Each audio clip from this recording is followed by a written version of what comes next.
Welcome to Santa Clarita Weekly, where we cover all things local in Santa Clarita Valley every Saturday morning at 9 on KQRU 107.9. Join hosts Tim Haddock and Sage Rafferty as they uncover the latest news, events, sports highlights, and more, keeping you connected and engaged with what matters most in our hometown. Welcome back for another edition of Santa Clarita Weekly with Tim Haddock and Sage Rafferty. I'm Sage. He's Tim. You could listen to us on the radio at KQRU 107.9 FM on Saturday mornings at 9 o'clock. We're also on YouTube and Instagram. You can find us online at santaclaritastar.com. So there was a Tesla Takedown Rally outside the Tesla dealership here in Santa Clarita, and Republican lawmaker Bill Essayli has been appointed by President Donald Trump as U.S. Attorney for the Central District of California, placing him in charge of federal prosecutions across Los Angeles, Riverside, and 5 other Southern California counties. In sports, the West Ranch baseball team is in first place in the Foothill League, but Hart is closing fast. The Saugus softball team is undefeated in the Foothill League, and the Canyon softball team has won 4 games in a row. The Dodgers are 8-0 to start the baseball season and off to their best start since moving to Los Angeles. The Kings won 2 games in a row, and newly acquired Andrei Kuzmenko keeps contributing. So let's start out and talk about the Tesla Takedown. So about 100 people gathered outside the Santa Clarita Tesla dealership on March 29th as part of the global Tesla Takedown protests, calling out Elon Musk's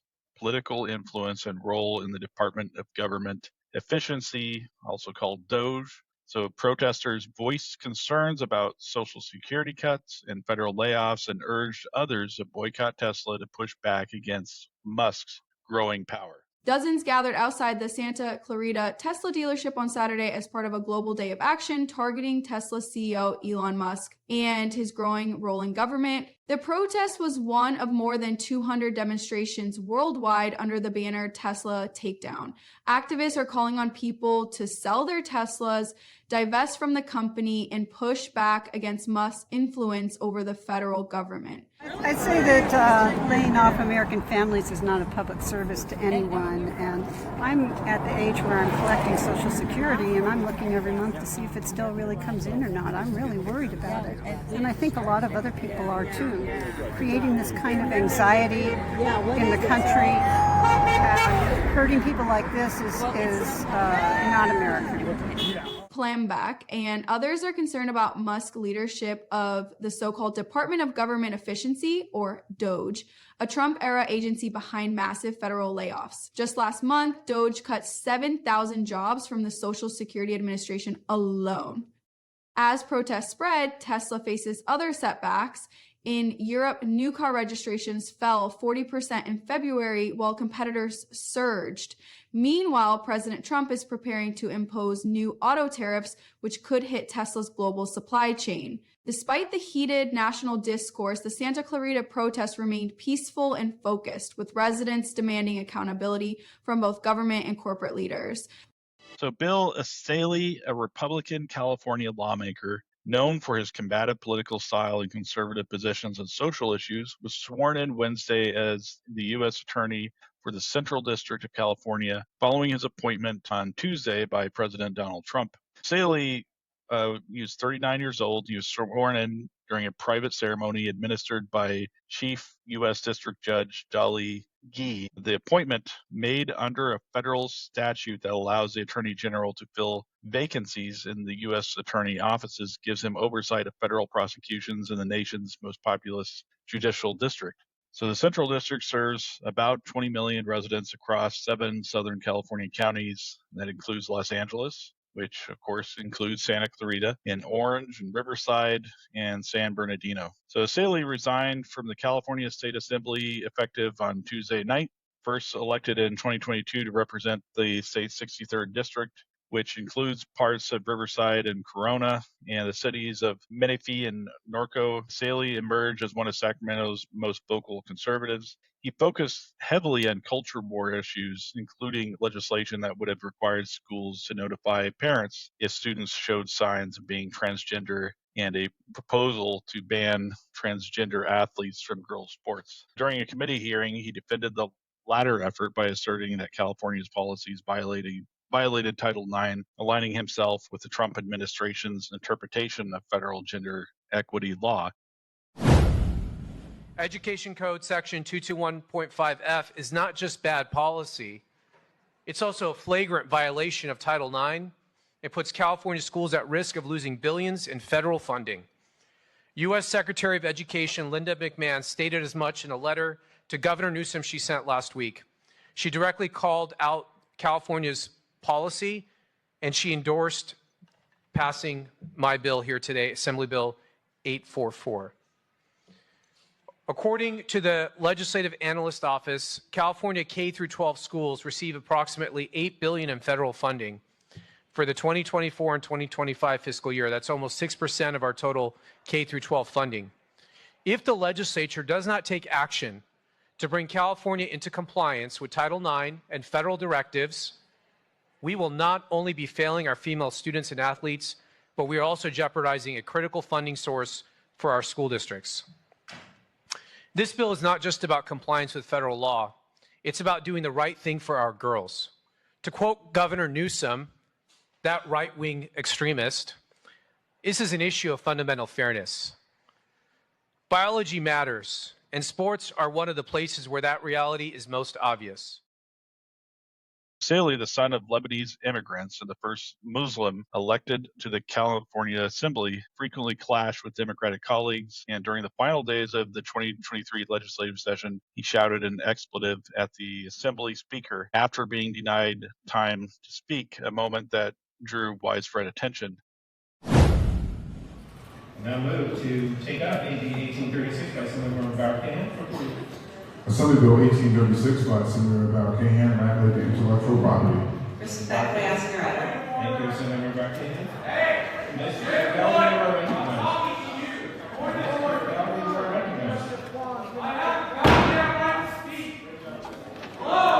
You sacrifice that right over your time. Mr. Gallagher, you are recognized. Your time is ending. You are out. Mr. Gallagher, your time is ticking away. You're now down to 15 seconds, Mr. Gallagher. Do you have testimony, Mr. Gallagher?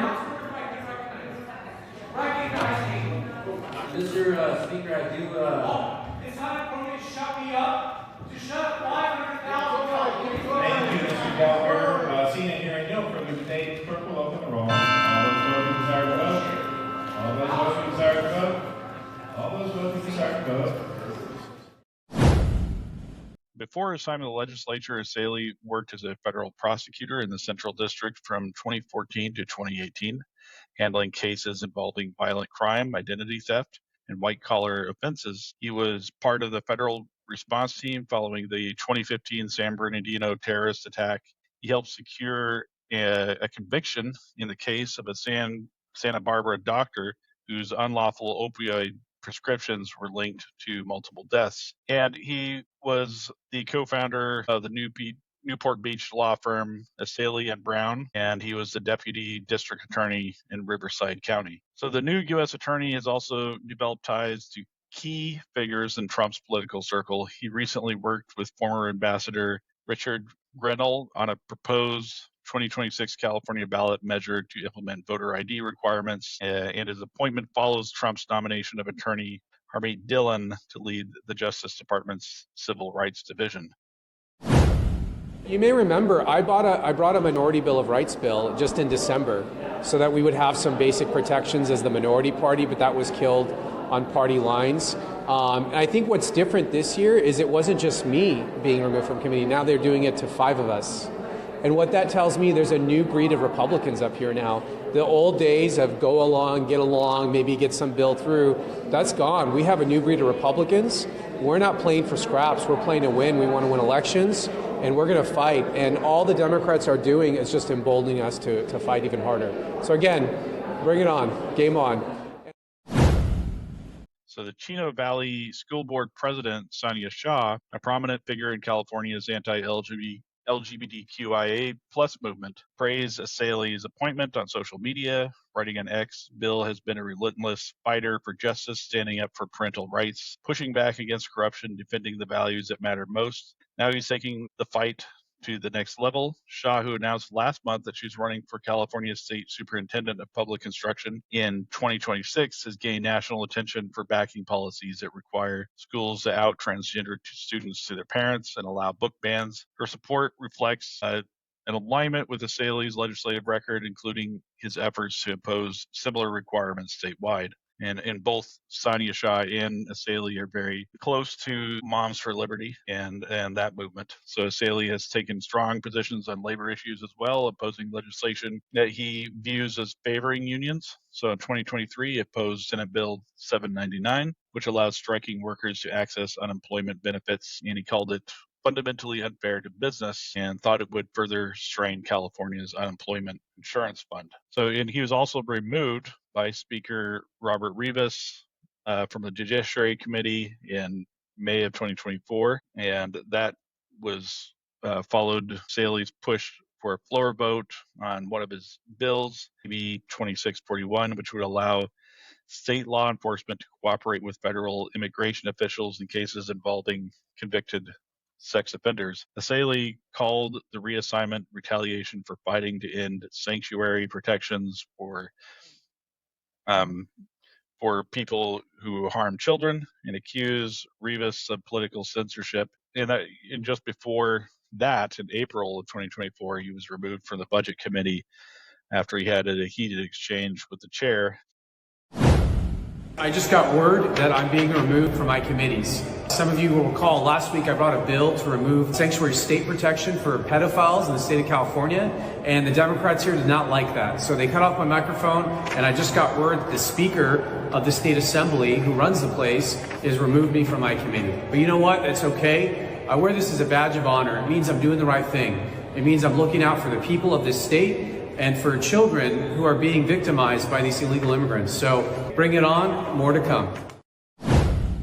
So, Essayli replaces acting U.S. Attorney Joseph McNally, who served after Biden appointee Martin Estrada stepped down ahead of Trump's inauguration. And the position does require Senate confirmation, but there's no obstacles to that. He's going to get confirmed. And right now, he's basically the acting U.S. Attorney awaiting confirmation.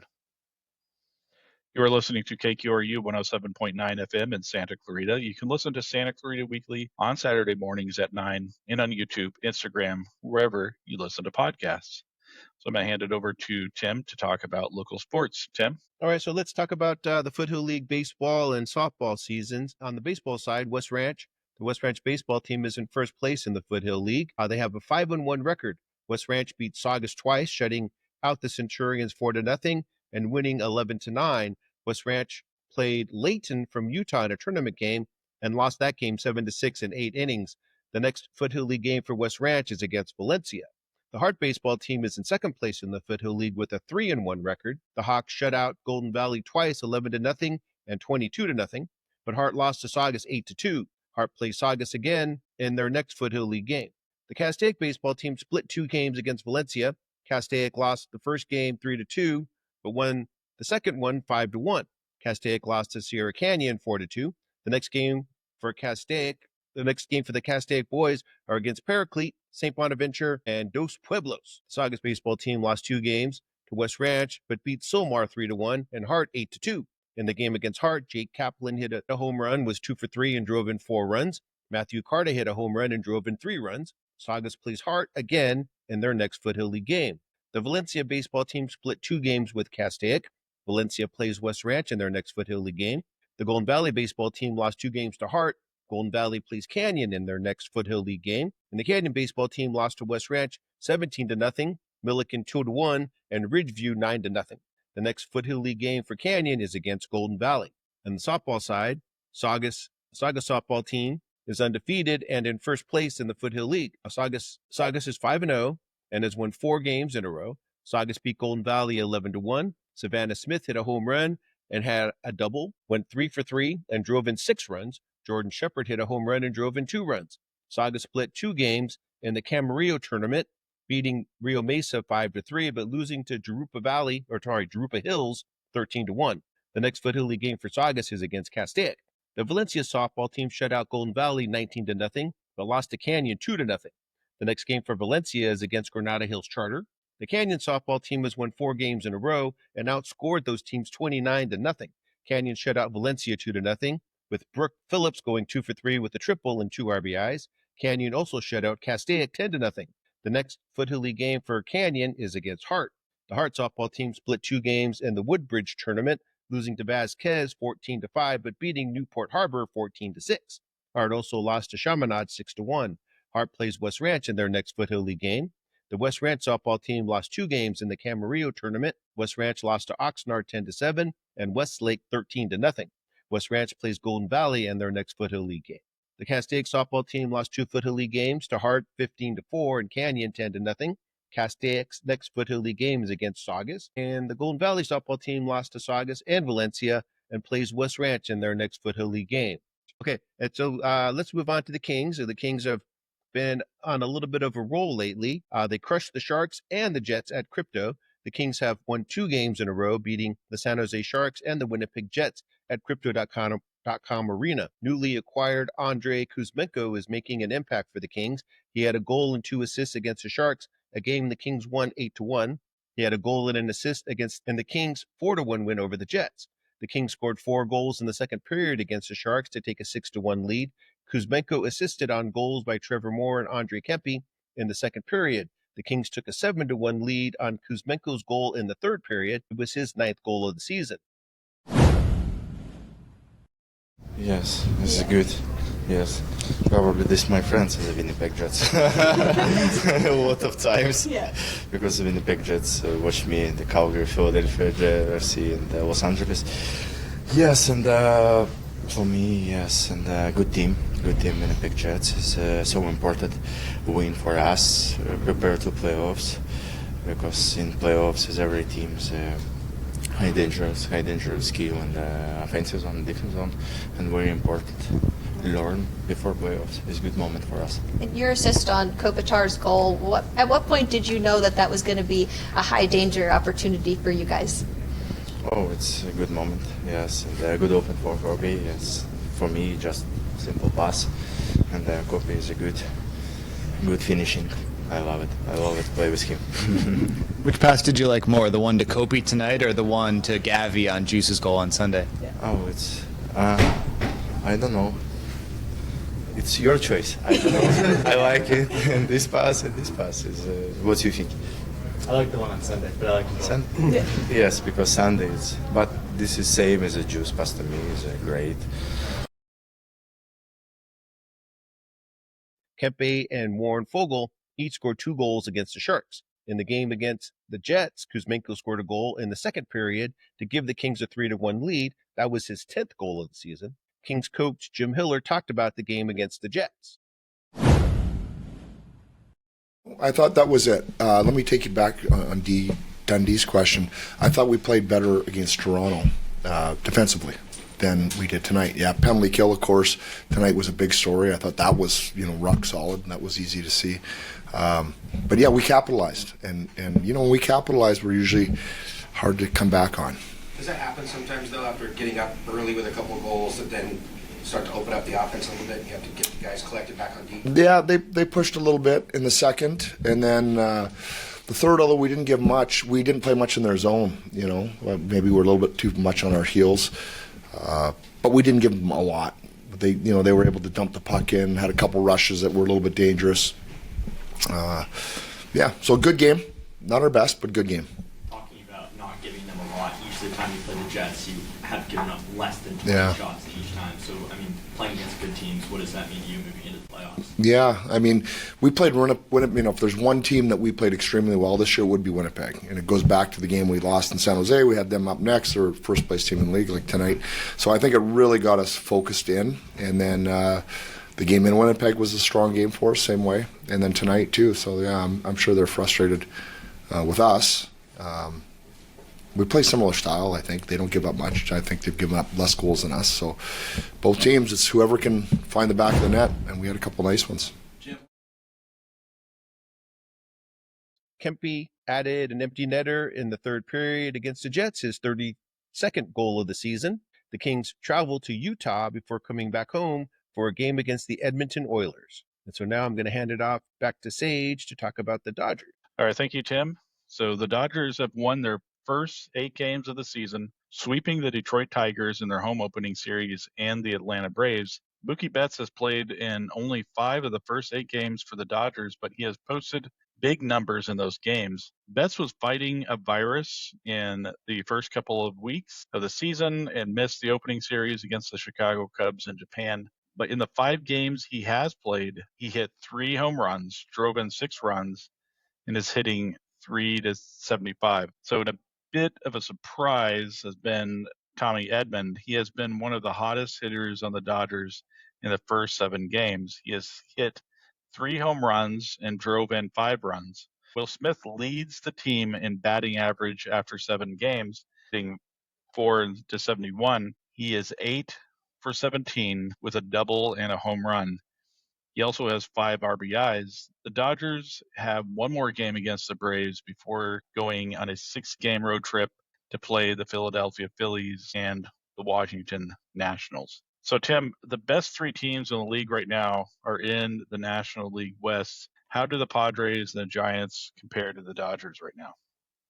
Well, okay, so the Dodgers are off to the hot start. They're 8-0 and undefeated. But right behind them are the Padres. The Padres haven't lost a game either. They're undefeated at 7-0, and they beat up on the Braves too. So the poor Braves had to play the Dodgers and the Padres, probably the 2 best teams in baseball, to open the season on the road, and they haven't won a game yet either. So the Braves got a tough assignment against maybe the 2 best teams in all of baseball right now. The Dodgers and Padres have both shown that they're going to be tough teams to beat all year. They're both deep teams. They have deep lineups. They have dangerous lineups, and those 2 teams have shown that they're probably going to be in the mix for playoff contention, for best record in baseball, and they're just going to be tough teams to beat all season.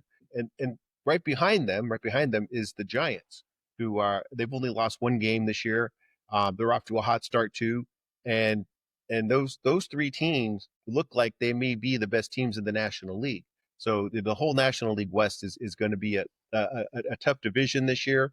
We're not even talking about the Arizona Diamondbacks yet, and that's a team that has shown that when they make the playoffs, they're a dangerous team too. And they knocked out the Dodgers out of the playoffs a couple of years ago and made it all the way to the World Series. So this is a team that is good and has been dangerous in the past, and it may just take a little while for them to rise up to the same level that the Giants and Padres and Dodgers have been playing in the first couple of weeks of the season here. All right.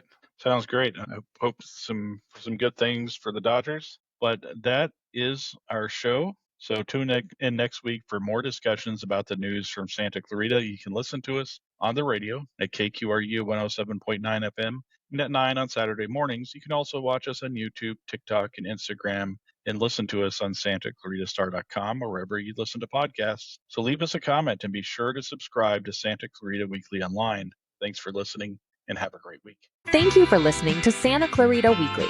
You can watch the show on Santa Clarita Star's YouTube channel and Facebook page, as well as listen in on the radio at KQRU 107.9. Visit SantaClaritaStar.com for more content and tune in right here to KQRU 107.9. A new voice for Santa Clarita.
As you go about your day, you want to know what's happening to keep you ahead. The Santa Clarita Star has you covered. At santaclaritastar.com, you will find stories that you won't find anywhere else. See the local news website everyone is talking about. Visit santaclaritastar.com today.